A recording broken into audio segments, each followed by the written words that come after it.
Hello and welcome to Daily World News Commentary, the news you can rely on to bring you what happened today that's important, that's relevant. So let's get started without further ado. Iran spending in Syria surpasses domestic spending, a report says, and that's only according to some of the estimates. The report estimated that Iran gives the Assad regime directly $6 billion every year and $2.8 billion in civilian non-military aid. Other similar reports suggested that the Iranian regime spent about $15 billion on Syria just in 2012 and 2013, while another report estimated that Iran sent $15 to $20 billion to Syria annually. Furthermore, an EU reports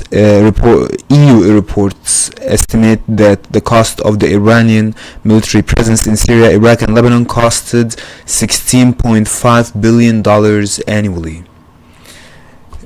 In regards to the Iranian nuclear deal, Germany and France are promising to stick to the deal, even if the US pulls out. Of course, this means that some German and French companies will be penalized by the US for violating the American trade embargo on Iran that will be back in place automatically if and when the US pulls out of the deal.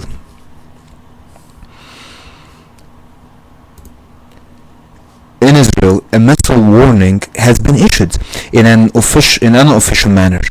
Israel's military sources have mentioned to the news media that there is an Iranian plan to attack northern Israel with rockets in the near future. Israel has already deployed anti-missile batteries in the area and of course already planning out the responses if needed, if indeed Iran carries out its alleged plan. In Yemen, the UN announces the beginning of its cholera vaccination campaign after a year and a half of the start of the epidemic that was triggered by the health and sanitation crisis amid a war where starvation and isolation is used as a tactic for conquering regions and punishing enemies. It is estimated that around 1 million Yemeni who are infected with cholera. Whose fault it is? Most fingers are pointed at the Saudi-led coalition for imposing an embargo on Yemen that prevented food and basic necessities from reaching the population. The Saudi-led coalition, on the other hand, denies these allegations, but it is the likely scenario that indeed the Saudi coalition is the one who caused this, especially that it is in control of all the Yemeni ports. In Lebanon, the results of the elections are out and Hezbollah and its allies won half of the Lebanese parliament seats. The second biggest winners were the Christian Lebanese forces, who are anti-Hezbollah. The current Prime Minister's party have lost. He was a good guy, but he couldn't gather enough clout around himself after alienating himself from some of his base. In Afghanistan, an Afghan gunship, or multiple of them, that the UN and the NATO gave to the Afghan army as they were desperate in winning the battle against ISIS and Taliban.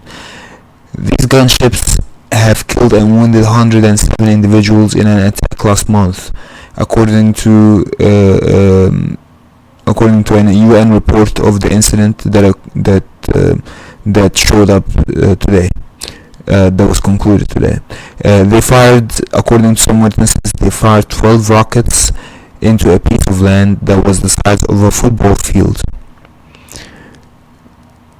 According to witnesses that fled the scene, and the scene being a religious gathering that involved children. There are a couple of other quick interesting news, and I'm just gonna mention them very quick. The US imposes sanctions on 3 Venezuelans along with 20 companies with ties to the Venezuelan president. These sanctions are related to narcotics trafficking activities, and they are targeted specifically at the Venezuelan president. In Nigeria, 45 have died when gunmen got into a remote village shooting indiscriminately before being fended off by armed vigilantes. The Iranian president says that Iran will remain committed to the deal even if Trump pulls out. Very interesting. The Prime Minister in France is meeting with senior leaders in the labor unions who called for the strikes in the railway station that have caused a paralysis in services across the country. And in Turkey, Muharrem Inc. is going to battle Erdogan for presidency.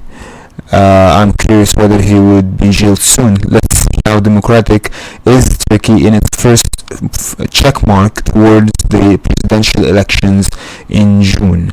That's it for today, guys. Thanks for tuning in. See you tomorrow.